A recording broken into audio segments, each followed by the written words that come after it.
Assalamualaikum warahmatullahi wabarakatuh.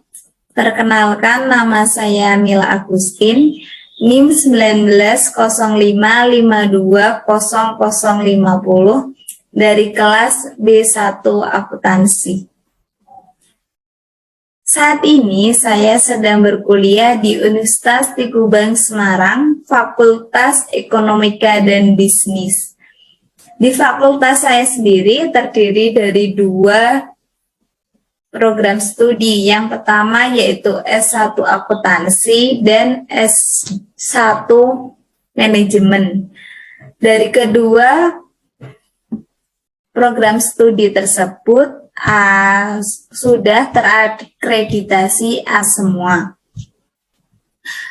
Untuk Universitas Teguh Bang sendiri ada dua kampus. Yang pertama yaitu Kampus Kendeng di Jalan Kendeng 5, Gendan Ngisor, Kecamatan Semarang Selatan, Kota Semarang, Jawa Tengah, yaitu 50241. Kemudian untuk kampus yang kedua yaitu di Kampus Mogas, Jalan Trilomba Juang, Mogasari, Kecamatan Semarang Selatan, Kota Semarang, Jawa Tengah, 50241.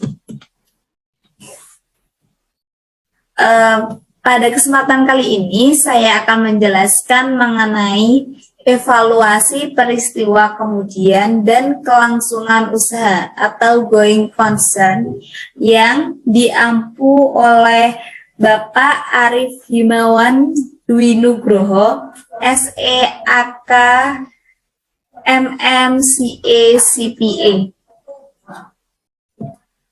Materi yang pertama yaitu peristiwa kemudian.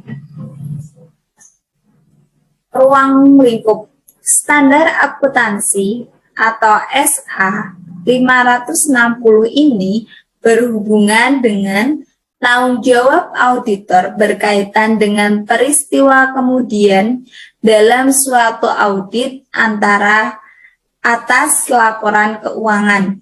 Nah, peristiwa kemudian itu yaitu tanggal antara laporan keuangan sudah tanggal terakhir dengan diterbitkannya laporan keuangan auditor. Kemudian untuk yang kedua yaitu peristiwa kemudian terdiri dari dua jenis, yaitu yang pertama peristiwa yang menyediakan bukti tentang kondisi yang ada pada tanggal laporan keuangan. Kemudian yang kedua yaitu peristiwa yang menyediakan bukti tentang kondisi yang terjadi setelah tanggal laporan keuangan.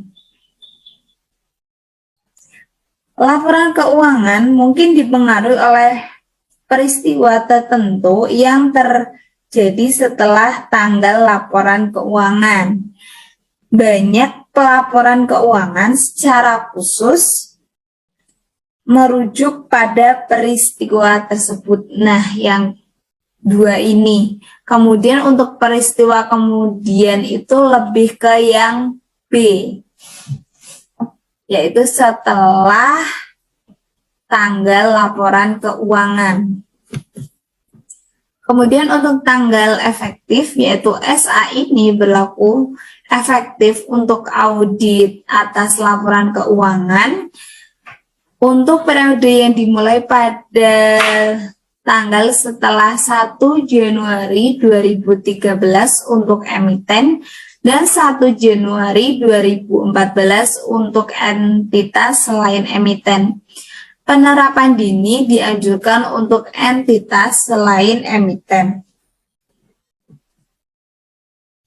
Next, tujuan dari auditor yaitu untuk memperoleh bukti audit yang cukup dan tepat tentang apakah peristiwa yang terjadi antara tanggal laporan keuangan dan tanggal laporan auditor yang mengharuskan penyesuaian atau pengungkapan dalam laporan keuangan secara tepat telah digambarkan dalam laporan keuangan tersebut sesuai dengan kerangka pelaporan keuangan yang berlaku.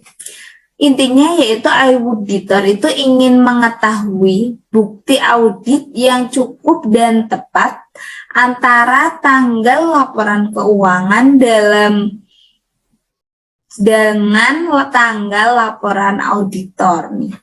Untuk tujuan yang kedua yaitu merespons secara tepat fakta yang diketahui oleh auditor setelah tanggal laporan auditor, yang mana jika diketahui oleh auditor pada tanggal tersebut kemungkinan menyebabkan auditor mengubah laporan auditnya.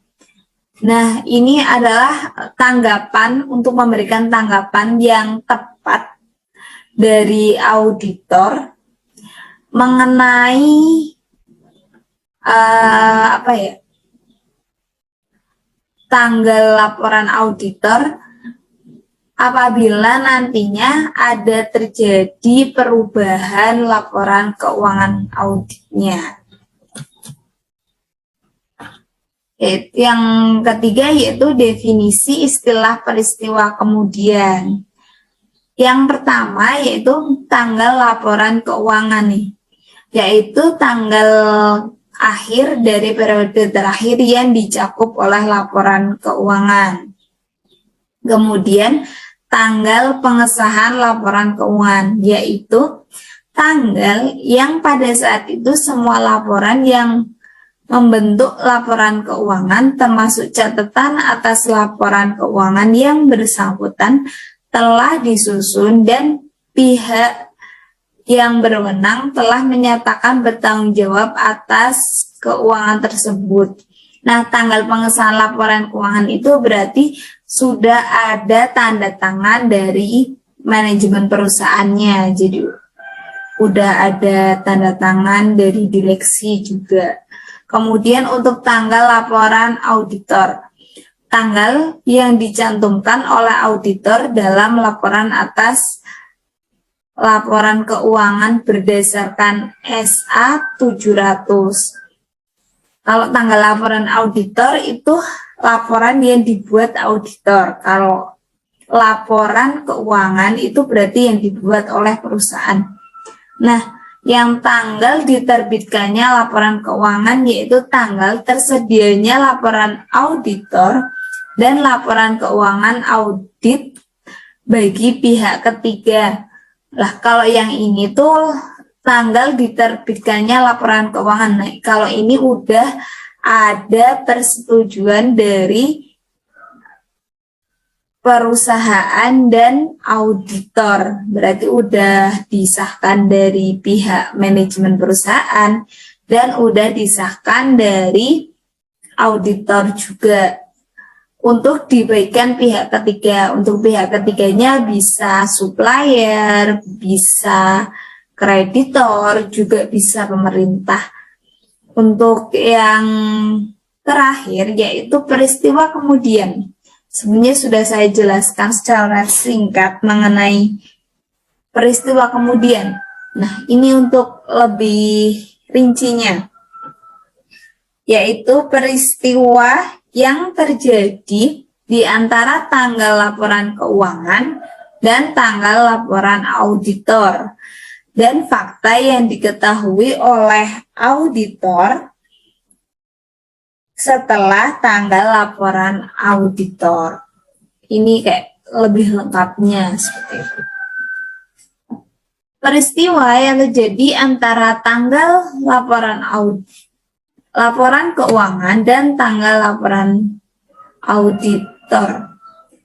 Auditor harus melaksanakan prosedur audit yang dirancang untuk memperoleh bukti audit yang cukup dan tepat, bahwa seluruh peristiwa yang terjadi antara tanggal laporan keuangan dengan tanggal laporan auditor yang mengharuskan penyesuaian atau pengungkapan dalam laporan keuangan telah diidentifikasi. Namun, auditor tidak mengharapkan untuk melakukan prosedur audit tambahan atas hal yang mana prosedur audit yang sebelumnya diterapkan telah menyediakan kesimpulan yang memadai. Next, kemudian untuk auditor harus mempertimbangkan penilaian risiko auditor dalam menetapkan sifat dan luas prosedur auditor yang harus mencakup hal-hal sebagai berikut.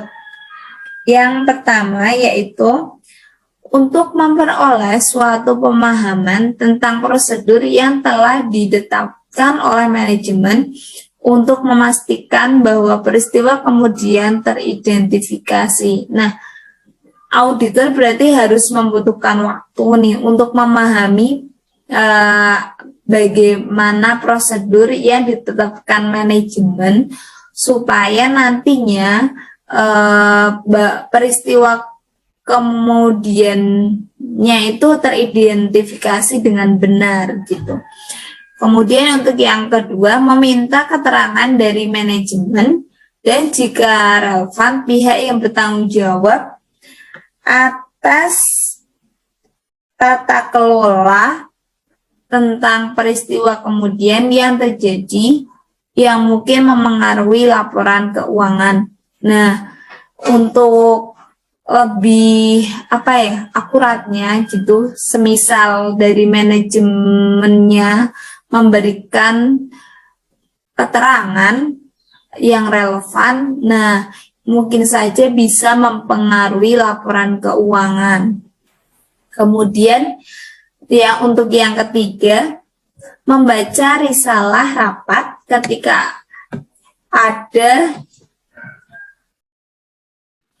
tentang pemilik, manajemen, dan pihak yang bertanggung jawab atas tata kelola entitas. Yang rapat tersebut diadakan setelah tanggal laporan keuangan dan meminta keterangan tentang hal-hal yang dibahas dalam rapat tersebut. Yang risalah hasil rapatnya belum tersedia. Nah, ini berarti auditor harus membaca ulang rapat-rapat sebelumnya, arsipan-arsipannya. Juga membaca tentang identitas, biografi tentang pemilik perusahaan, manajemennya bagaimana, pihak yang bertanggung jawab atas tata kelola entitas. Nah, ini auditor harus membaca ulang dan meminta keterangan tentang hal-hal yang dibahas dalam rapat tersebut dan yang risalah rapatnya belum tersedia. Nah, semisal kiranya rapatnya itu kayak hasilnya rapat itu belum lengkap, auditor perlu menanyakan lagi ke tata kelolanya tersebut. Kemudian untuk yang D, yaitu membaca laporan keuangan interim terakhir perusahaan. Sekarang yaitu mengenai fakta yang diketahui oleh auditor setelah tanggal laporan auditor. Namun sebelum tanggal laporan keuangan diterbitkan. Setelah tanggal laporan auditor diterbitkan, tetapi laporan keuangannya sudah diterbitkan nih. Suatu fakta yang ditemukan oleh auditor yang mungkin menyebabkan auditor mengubah laporan auditnya jika fakta tersebut telah diketahui oleh auditor pada tanggal laporan auditor. Maka auditor harus, jadi apa yang harus dilakukan auditor ketika laporan auditornya belum terbit tetapi laporan keuangannya sudah nih kena? Apa yang harus dilakukan auditor? Yang pertama, membahas hal tersebut dengan manajemen dan jika relevan dengan pihak yang bertanggung jawab atas kelola. dari faktanya ini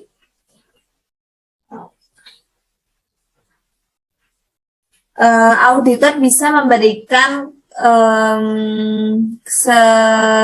kayak rekomendasi yang lebih baik untuk perusahaan tersebut.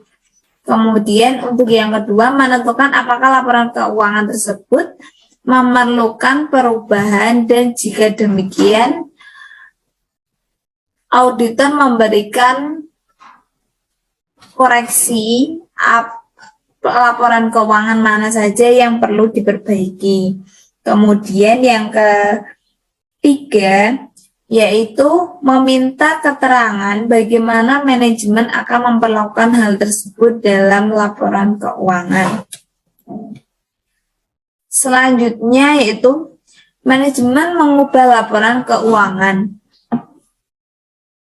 Apa yang harus dilakukan auditor? Yang pertama yaitu melaksanakan prosedur audit yang diperlukan dalam kondisi atas perubahan tersebut. Jadi, auditor melakukan prosedur audit bagaimana kondisi dari perubahan tersebut. Yang kedua yaitu kecuali jika kondisi yang tertera dalam paragraf 12 yang tadi yaitu terjadi. Memperluas prosedur audit yang disebutkan dalam paragraf 6 dan 7 sampai pada tanggal laporan auditor baru, atau menyediakan suatu laporan auditor baru atas laporan keuangan yang telah diubah.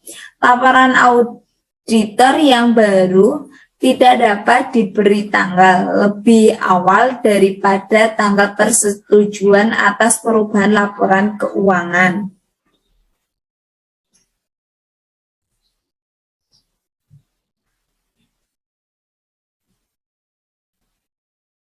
Selanjutnya, yaitu auditor diizinkan untuk membatasi prosedur audit atas peristiwa kemudian yang disyaratkan pada paragraf 11b berkaitan dengan perubahan tersebut. Dalam kasus seperti ini, auditor tersebut harus yang pertama, mengubah laporan auditor dengan memasukkan suatu tanggal tambahan yang dibatasi sampai dengan perubahan tersebut. Jadi untuk tanggalnya itu dirubah sesuai terselesaikannya perubahan dari laporan auditornya. Kemudian yang kedua, menyajikan suatu laporan auditor baru atau laporan auditor yang diubah yang meliputi suatu pernyataan dalam suatu paragraf penekanan suatu hal. Nah, karena laporan auditornya udah terbit nih, kemudian ada perubahan, ini jadi perlu adanya pernyataan yang menekankan ada suatu hal yang perlu diperbaiki dari laporan auditor tersebut.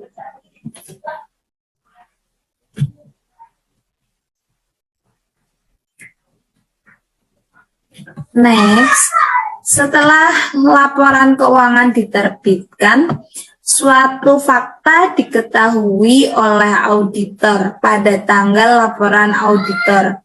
Mungkin dapat menyebabkan auditor mengubah laporan auditnya. Maka yang harus dilakukan auditor yang pertama yaitu mengubah laporan auditor. Yang pertama yaitu membahas hal tersebut dengan manajemen dan jika relevan dengan pihak yang bertanggung jawab atas tata kelola.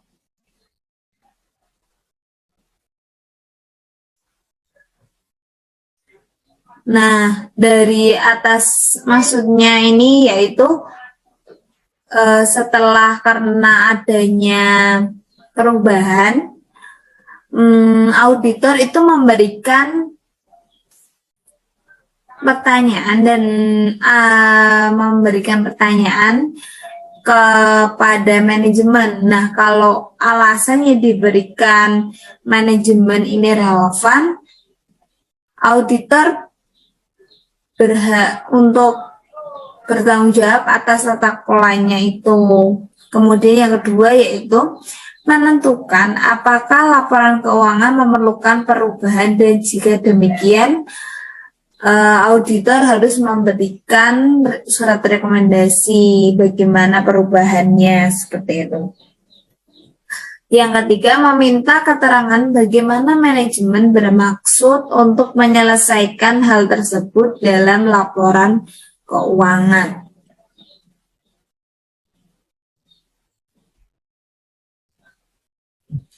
Selanjutnya yaitu, jika manajemen mengubah laporan keuangan, maka yang harus dilakukan auditor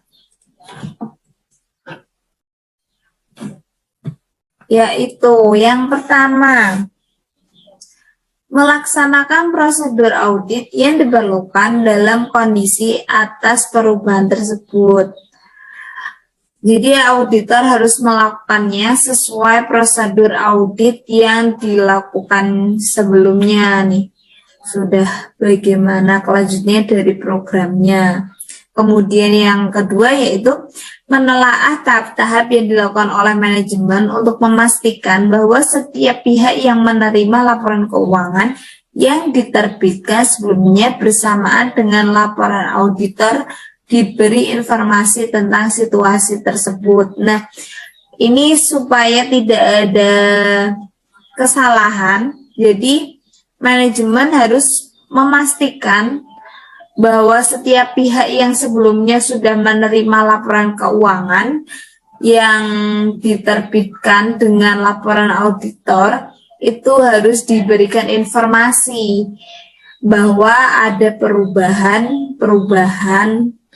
dari laporan keuangannya. Kemudian kecuali jika kondisi dalam paragraf 12 berlaku. Apa saja? Yang pertama, memperluas prosedur audit yang disebutkan dalam paragraf 6 dan 7 sampai pada tanggal laporan auditor baru, dan tanggal laporan auditor baru tidak lebih awal daripada tanggal persetujuan atas perubahan laporan keuangan. Dan yang kedua yaitu menyerahkan laporan auditor baru atas laporan keuangan yang diubah.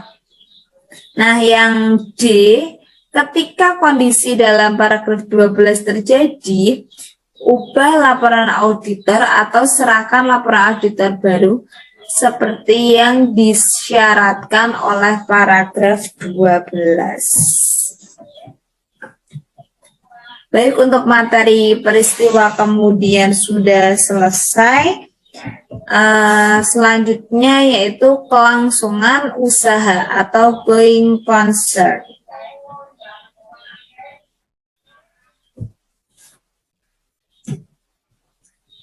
Untuk pendahuluan, yang pertama yaitu ruang lingkup standar akuntansi atau SA 570. Ini mengatur tentang tanggung jawab auditor dalam audit atas laporan keuangan yang berkaitan dengan penggunaan asumsi kelangsungan usaha oleh manajemen dalam penyusunan laporan keuangan. Jadi auditor yaitu mengasumsikan kelangsungan usaha oleh manajemen dalam penyusunan laporan keuangan. Kemudian asumsi kelangsungan usaha itu bagaimana nih? Yaitu berdasarkan asumsi kelangsungan usaha, suatu entitas dipandang bertahan dalam bisnis untuk masa depan yang dapat diprediksi. Laporan keuangan bertujuan umum disusun atas suatu basis kelangsungan usaha, kecuali manajemen bermaksud untuk melikuidasi entitas atau menghentikan operasinya, atau tidak memiliki alternatif yang realistis selain melakukan tindakan tersebut di atas. Jadi asumsi kelangsungan usaha itu bagaimana suatu entitas dipandang bisa bertahan sampai ke depannya, bisnisnya itu bisa bertahan dan dapat diprediksi, kecuali jika laporan keuangan tersebut dibuat memang untuk atau terkecualikan bahwa perusahaan tersebut mau melikuiditas entitas atau ingin menghentikan operasinya atau ingin membagikan perusahaannya atau berpindah tangan, dan alternatifnya yaitu melakukan tindakan ya dengan menghentikan perusahaan intinya. Tanggung jawab auditor. Tanggung jawab penilaian atas kemampuan entitas untuk mempertahankan kelangsungan usahanya. Pernyataan Standar Akuntansi Keuangan PSAK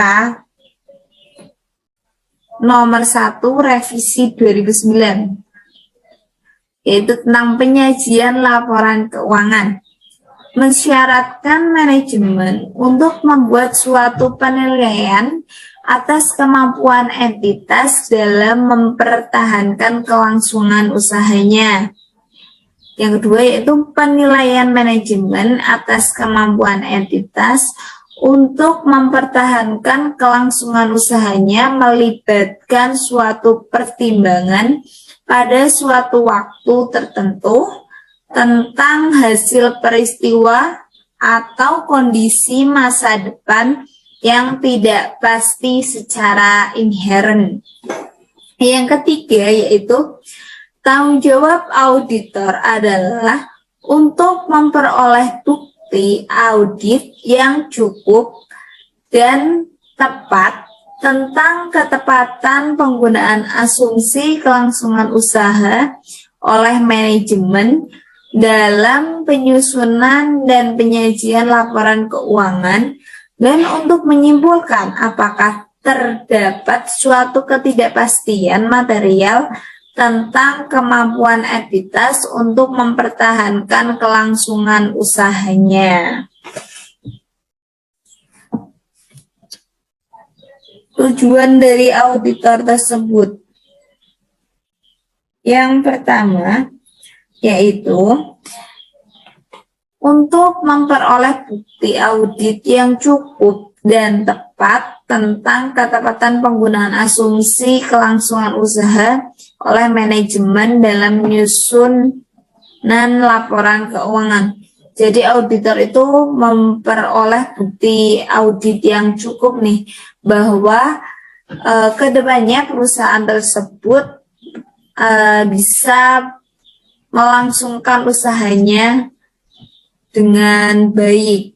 Kemudian yang kedua yaitu menyimpulkan berdasarkan bukti audit yang diperoleh auditor, apakah terdapat suatu ketidakpastian material yang terkait dengan peristiwa atau kondisi yang dapat menyebabkan keraguan signifikan atas kemampuan entitas untuk mempertahankan usahanya.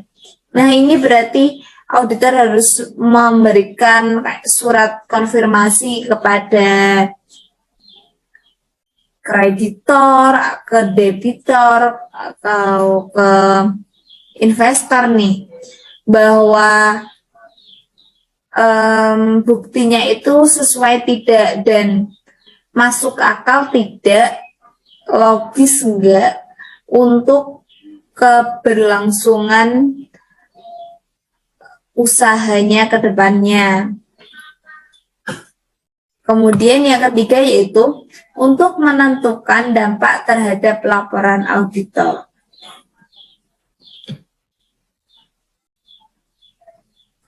Selanjutnya yaitu mengenai auditor harus menentukan apakah manajemen telah melakukan suatu penilaian awal atas kemampuan entitas untuk mempertahankan kelangsungan usahanya atau belum nih. Nah, ini berarti auditor harus bertanya dulu kepada pihak manajemen bahwa perusahaan tersebut sudah melakukan penilaian atau indikator-indikator yang di mana perusahaan atau entitas tersebut apakah mampu untuk melanjutkan usahanya. Jika sudah dilakukan, maka auditor harus mendiskusikan penilaian tersebut dengan manajemen. Nah, maksudnya di sini mendiskusikan yaitu apakah indikator penilaian yang diberikan perusahaan atau manajemen itu udah sesuai atau belum. Apabila belum, berarti auditor memberikan masukan-masukan atau saran-saran untuk memperbaikinya. Namun jika belum, yaitu auditor harus mendiskusikannya dengan manajemen basis penggunaan asumsi kelangsungan usaha yang dimaksudkan supaya bisa memberikan penilaian untuk asumsi kelangsungan usaha kepada entitas atau perusahaan tersebut.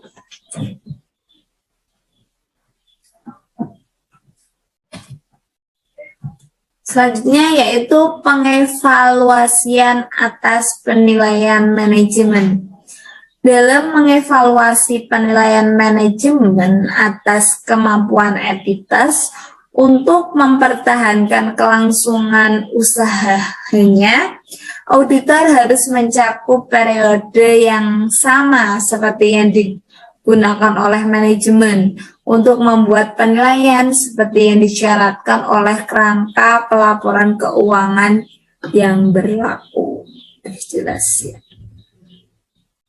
Kemudian prosedur audit tambahan ketika peristiwa atau kondisi teridentifikasi. Teridentifikasi apa ini? Yuk kita bahas. Yang pertama, jika manajemen belum melakukan suatu penilaian atas kemampuan entitas untuk mempertahankan kelangsungan usahanya, maka auditor meminta manajemen untuk melakukan penilaian tersebut. Ini tadi udah dijelaskan ya sebelumnya. Kemudian yang kedua, mengevaluasi rencana manajemen atas tindakan di masa depan yang berkaitan dengan penilaian kelangsungan usaha entitas. Apakah hasil rencana tersebut memungkinkan memperbaiki situasi dan apakah rencana manajemen layak dilaksanakan sesuai dengan kondisinya. Nah, ini auditor berarti melakukan penilaian kelangsungan usaha entitas atau perusahaan. Kemudian dari hasil rencananya itu dilihat nih, mana saja yang perlu diperbaiki supaya bisa lebih baik untuk perusahaan tersebut, kemudian bisa mengkondisikan perusahaannya untuk kelanjutan ke depannya. Kemudian yang C ini, jika entitas telah membuat suatu perakiraan arus kas dan analisis atas perakiraan tersebut merupakan suatu faktor yang signifikan dalam mempertimbangkan hasil masa depan dari peristiwa atau kondisi dalam mengevaluasi rencana manajemen tersebut. Nah, ini berarti dari yaitu mungkin penilaian dari kelangsungannya ini. Yang pertama yaitu arus kas, apakah arus kasnya itu sudah sehat atau belum, dan mungkin dari kewajibannya, liabilitasnya itu sebanding nggak sih dengan arus kasnya atau malah lebih besar liabilitasnya. Nah, itu perlu dibahas juga. bagaimana sih jumlah aman apabila arus kasnya sekian, berarti liabilitasnya berapa persen dari arus kasnya, seperti itu. Kemudian kesimpulan audit dan pelaporan. Berdasarkan bukti audit yang diperoleh, auditor harus menyimpulkan apakah menurut pertimbangan auditor terdapat suatu ketidakpastian material yang terkait dengan peristiwa atau kondisi yang baik secara individual maupun kolektif dapat menyebabkan keraguan signifikan atas kemampuan entitas dalam mempertahankan kelangsungan usahanya. Suatu tidak kepastian material terjadi ketika signifikansi dampak potensialnya dan kemungkinan terjadinya adalah sedemikian rupa yang menurut pertimbangan auditor pengungkapan yang tepat atas sifat dan implikasi ketidakpastian tersebut diperlukan untuk yang pertama, dalam hal kerangka penyajian laporan keuangan wajar nih. Penyajian yang wajar atas laporan keuangan. Berarti dari hasil laporan keuangannya itu wajar, tidak ada indikasi bahwa perusahaan itu bakal bangkrut gitu. Yang kedua, dalam hal kerangka kepatuhan nih. Laporan keuangan tidak menyesatkan. Maksudnya tidak menyesatkan itu ya dari susunannya sudah benar betul, kemudian tidak ada transaksi-transaksi yang mencurigakan seperti itu. Selanjutnya, penggunaan asumsi kelangsungan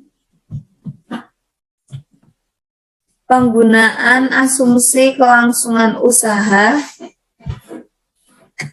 yang sudah tepat tetapi terdapat suatu ketidakpastian material. Jika auditor menyimpulkan bahwa penggunaan asumsi kelangsungan usaha sudah tepat sesuai dengan kondisinya, tetapi terdapat suatu ketidakpastian material.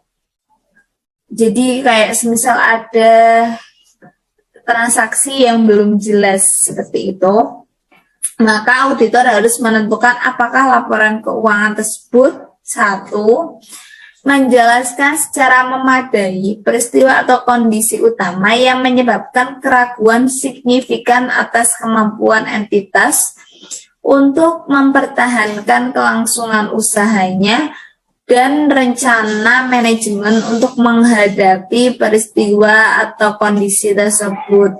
Jadi dari pihak manajemen harus menjelaskan kepada auditor nih, bagaimana transaksi tersebut kok meragukan signifikasinya gitu. Kemudian yang kedua, mengungkapkan secara jelas bahwa terdapat ketidakpastian material yang terkait dengan peristiwa atau kondisi yang dapat menyebabkan keraguan signifikan atas kemampuan entitas untuk mempertahankan kelangsungan usahanya, dan oleh karena itu entitas tersebut memungkinkan tidak mampu untuk merealisasikan asetnya dan melunasi liabilitas dalam kegiatan normal. Nah, ini sudah saya jelaskan sebelumnya. Apabila tidak terjadi ketidakpastian, mungkin saja bisa terjadi karena kemungkinan nih dari realisasi asetnya, kemudian dari kasnya itu tidak sebanding dengan liabilitasnya. Jadi kayak terlalu banyak liabilitasnya, namun kasnya itu tidak sebesar dari untuk pelunasan liabilitasnya. Selanjutnya, jika pengungkapan yang memadai dicantumkan dalam laporan keuangan, maka A. Menekankan keberadaan suatu ketidakpastian material yang berkaitan dengan peristiwa atau kondisi yang dapat menyebabkan keraguan signifikan atas kemampuan entitas untuk mempertahankan kelangsungan usahanya, serta mengarahkan perhatian pada catatan atas laporan keuangan yang mengungkapkan hal-hal yang dirujuk dalam paragraf 18 nih. Sekarang, penggunaan asumsi kelangsungan usaha yang tidak tepat. Jika laporan keuangan telah disusun berdasarkan laporan basis kelangsungan usaha, tetapi menurut pertimbangan auditor, penggunaan asumsi kelangsungan usaha dalam laporan keuangan oleh manajemen adalah tidak tepat, maka auditor harus menyatakan suatu opini tidak wajar dan keengganan manajemen untuk membuat atau memperluas penilaiannya. Nah, ini jika manajemen tidak mau membuat atau memperluas penilaiannya bila diminta untuk melakukan hal itu oleh auditor, maka auditor harus mempertimbangkan implikasinya terhadap laporan auditor. Jadi apabila manajemen tuh kayak tidak memberikan izin kepada auditor untuk menilai secara luas atau secara gamblang tentang laporan keuangannya, itu auditor bisa mempertimbangkan implikasinya laporan auditor di dalam laporan auditornya. Semisal wajar dengan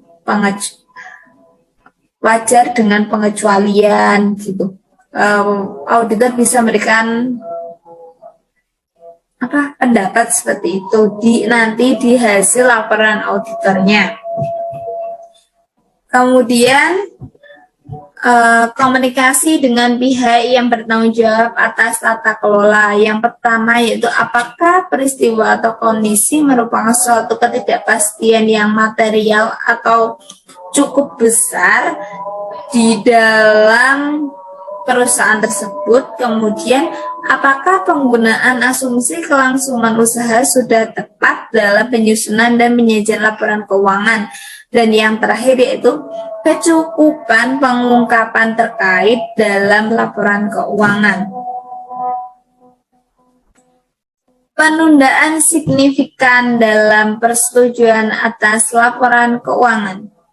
Jika terjadi penundaan signifikan dalam persetujuan atas laporan keuangan oleh manajemen atau pihak yang bertanggung jawab atas tata kelola setelah tanggal laporan keuangan, maka auditor harus menanyakan alasan penundaan tersebut. Jika auditor meyakini bahwa penundaan tersebut mungkin terkait dengan peristiwa atau kondisi yang berkaitan dengan penilaian kelangsungan usaha, maka auditor harus melakukan prosedur audit tambahan serta mempertimbangkan pengaruhnya terhadap kesimpulan auditor tentang keberadaan suatu ketidakpastian material ini. Jadi auditor perlu mencurigai ini. Kenapa terjadinya penundaan dalam signifikannya nih? Apakah itu sangat berpengaruh terhadap ketidakwajaran materialnya atau tidak?